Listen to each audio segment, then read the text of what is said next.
Welcome back to our discussion here on the YouTube channel Vintage Noise. Hello. We are starting today with a rivalry so personal that it basically reshaped the entire history of motorsport. It really did. We're talking about the Ford GT40. This was the ultimate American muscle response to European elegance, a car just born from pure corporate vengeance. And it's a story of extremes, really.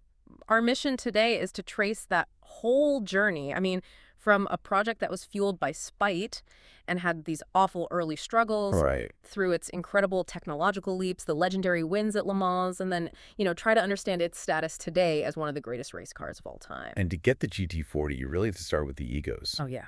Henry Ford II and Enzo Ferrari. In the early 60s, Ferrari was just dominant, absolutely dominant in endurance racing. They were this symbol of prestige that Ford wanted so badly. So they decided to just buy them? Just buy them. Simple as that.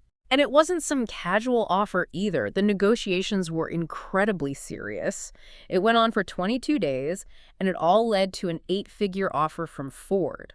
This was a deal that could have, changed everything for both companies. But the whole thing just blew up. It imploded on May 20th, 1963. And the failure, it really came down to Enzo Ferrari's pride. It always does. Always. Ford insisted that Enzo would need to get approval from the Ford corporate structure. For any spending increases. Yeah, for his racing team, his beloved Scuderia. And Enzo just refused. He saw it as this unacceptable attack on, the autonomy of his racing spirit. The stories are legendary. He just ended the meeting. Abruptly. Told the whole Ford delegation to leave so he could go get something to eat. It was just this profound insult right to the heart of Detroit power. And Henry Ford II's reaction was immediate and volcanic. I bet. When he heard about it, he was just incensed. His command to his racing division was a direct order. It was literally the birth of this car. You go to the Le Mans and beat his ass. And that's it. That's the mission. Create a car from scratch that could challenge a dynasty. But this act of retaliation, it started as this huge investment, but it hit serious bumps right away. It did. The project first started with Eric Broadley of Lola. They tried to adapt an existing chassis, the Lola MK6, but the initial results were awful, and Ford's patience was already thin. So what was the problem with that initial design? They clearly had the horsepower. Oh, horsepower wasn't the issue, it was stability. The early design had these huge aerodynamic flaws. They found that at speeds over, say, 170 miles per hour, the nose of the car would actually create lift. So it's trying to take off. Exactly, making it unstable and almost impossible to handle through fast corners. Plus, they were constantly struggling with engine cooling. So after those early struggles, control shifted pretty quickly over to Shelby American. Right.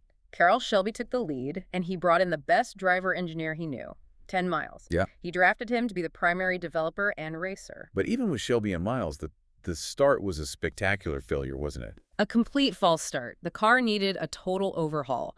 In both the 1964 and 1965 Le Mans races, Ford failed completely. We're talking zero finishers. 0 cars saw the checkered flag in 64, 3 entries, all DNF, then 0 finishers again in 65 with 6 entries. Wow. All while Ferrari was still taking the victory lap, basically laughing at Ford's very expensive attempts at revenge. That string of failures really shows how far behind they were. And you can actually track that struggle through the early prototypes. Yeah. Specifically, chassis GT104. It was completed in June of 64. It's the second earliest known GT40 chassis that exists. And its early race history was not good. Purely disappointing. When it was under Ford Advanced Vehicles, or FAV, it had DNFs at Le Mans and the Nassau Governor's Cup in 64. The car's fast in theory, but it was just fragile, dangerously undeveloped. And that's where the Shelby touch really comes in. After that disastrous 64 season, GT103 and GT104 were shipped straight to Carroll Shelby's workshop. In Venice, California. And that transformation was, it was instant. You could measure it, right? It wasn't just a feeling. Exactly. Shelby's team focused on cooling, reliability, a few aero adjustments, and GT104, driven by Bondurant and Ginther, raced into history in early 65 as the second GT40 ever to score a victory. It got third at the Daytona 2,000-kilometer Continental. Which was the first Ford victory ever in a major endurance race. That must have been a huge psychological boost for the whole program. It proved the concept wasn't dead. It bought them time. Definitely. Though GT104's racing life wasn't much longer after that. It had a DNF at Sebring, crashed at Monza. Right. After an 8th-place finish at Nürburgring, it was officially retired from the factory team, sold to Ford's styling office to just be a show car. its job was done. It proved a GT40 could finish a race. So after 2 years of complete failure, what's the mood in Dearborn going into 1966? It's got to be desperation. Desperation is the perfect word. Ford knew another loss was just unacceptable, so they poured everything into the Mark II development. They brought in 3 top teams. Shelby, Holman Moody, and Allen Mann Racing, all working under Ford's racing director, Leo Beebe. And the internal competition there is fascinating. Beebe was supposed to be mediating, but the drivers themselves said their biggest rivalry wasn't with Ferrari that year. It was with the other Ford teams. Exactly. Jerry Grant, one of the racers, said their main concern was beating the other Ford drivers. Because if a Ford beat you, you had to blame the driver. But if a Ferrari beat you... Well, it was just a Ferrari. Oh, right. That intense internal push fueled one of the biggest racing efforts ever. I mean, to underscore the stakes, Ford shipped 13 GT40s to Le Mans in '66. 13 cars. And 20 tons of spare parts and equipment. They were not leaving anything to chance. Henry Ford II himself flew over to be the honorary starter. And the Fords just established a commanding lead almost right away. Yep. Ken Miles, in the #1 car, even had a collision on the first lap. Had to pit just to fix a door that wouldn't latch. And it didn't even matter. Didn't matter. Within the first hour, Fords held the top 3 positions. And that brutal, relentless pace is what finally did it. It broke Ferrari. They just couldn't handle the consistent speed of those 427 big block Fords. The last Ferrari P3 just wilted. A water leak and a clutch failure took it out. So that left the non-Will-Win MK Tessie of Miles and Holm way out front. They're leading by 4 laps. Victory was basically guaranteed. And this is where the glory just curdles into this really bitter controversy. Thanks to Leo Beebe, the racing director. With the win in the bag, Beebe starts planning for maximum publicity. He wants a staged, dead heat photo op. He wants the lead cars to cross the line side by side. A perfect picture of the corporate effort. Wait, so he risked the entire victory, the thing they'd spent millions on for 3 years, just for a photo? He did. And the execution was a complete disaster for Ken Miles. First, Miles pits for brakes. The crew fits the wrong spec brakes. Oh, no. So he has to pit again immediately for the right parts. And this just completely wiped out his 4-lap lead. It allowed the #2 car with Bruce McLaren to get back on the lead lap with him. So now you have 2 Fords running side by side for the win, which is what Beebe wanted. But then came the procedural ruling that nobody saw coming. Nobody. The race organizers declared that if the 2 cars crossed side by side, the #2 car, McLaren and Amon, would be the winner. Why? Because of where they started on the grid. McLaren started further back than Miles, so in a dead heat, his car would have technically covered a slightly greater distance. That's absurd. It is. Henry Ford II spends all this money for vengeance, and the win is decided by an obscure rule about starting grids. It just stole the win from the man who developed the car. And McLaren won. Ken Miles was classified second. He seemed to slow down right at the finish, let McLaren get a fractional lead.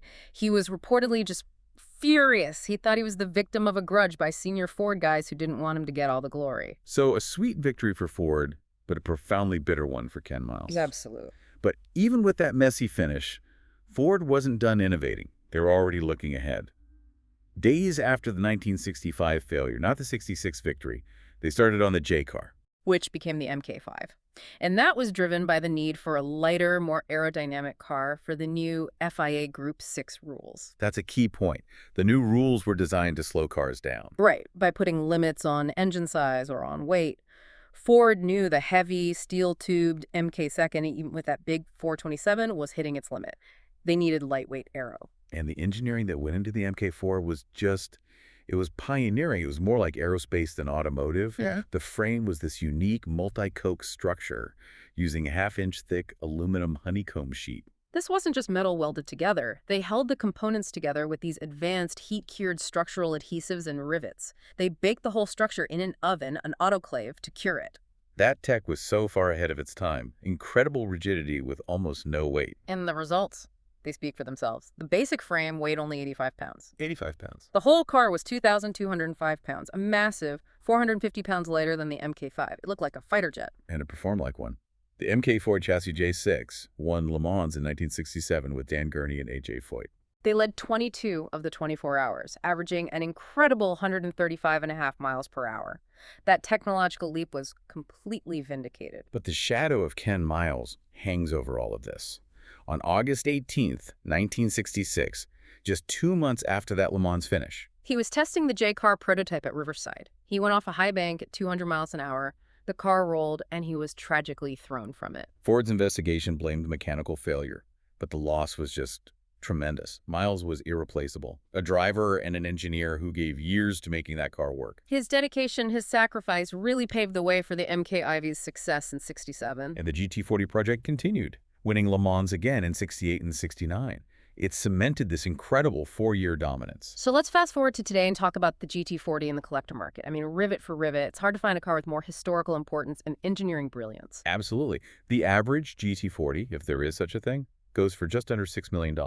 Only the few cars with real competition history break the $10 million mark. Which leads to this big puzzle in the collector world. Why is the GT40, arguably the storybook American car, seemingly undervalued compared to its European rivals? The context is everything here. A good Ferrari 250LM from the same era can go for over $24 million. A Ferrari 412P, its direct competitor, can get offers 3 times higher than a GT40. So what's the deal?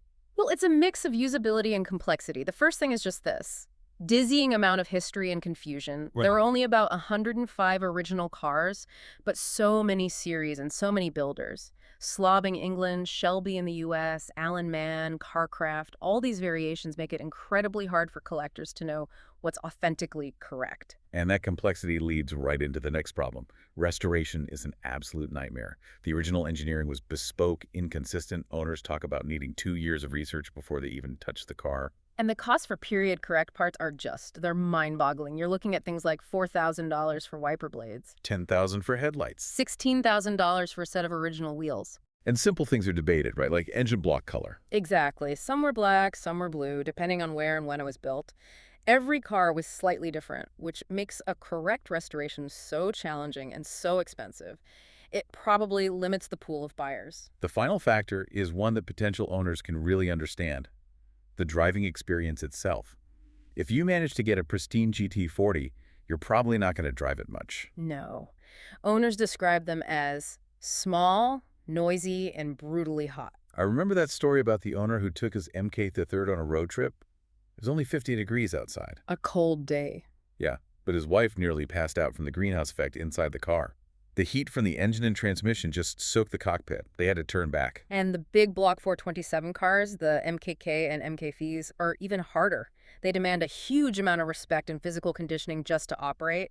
They're purpose-built race cars, not tours. They are exhausting. Which makes perfect sense why so many GT40 owners, who are often superfans, average age 65, also own the modern Ford GTs. Right, they get to enjoy the lineage, the style, the speed, without risking or suffering through the original artifact. And as a sign of their dedication, 71% of them also own a Shelby Cobra. That dedication is really profound. Ultimately, the GT40's defining qualities are just woven into its story. It was born from the fiercest rivalry in motorsport. It had truly groundbreaking tech, like the honeycomb chassis. And it achieved victory against what looked like impossible odds. The GT40 didn't just win Le Mans, it changed how Detroit thought about racing and engineering. And here's a final thought for you to chew on. The very factors that make the original GT40 so frustrating and complex and hot to drive, its endless variations, its race car sacrifices, its uncompromising design, those are precisely what define its unmatched historical importance. So is the car's inherent difficulty the secret ingredient to its legend? A reminder that world-beating speed comes at a price that only the truly dedicated can handle.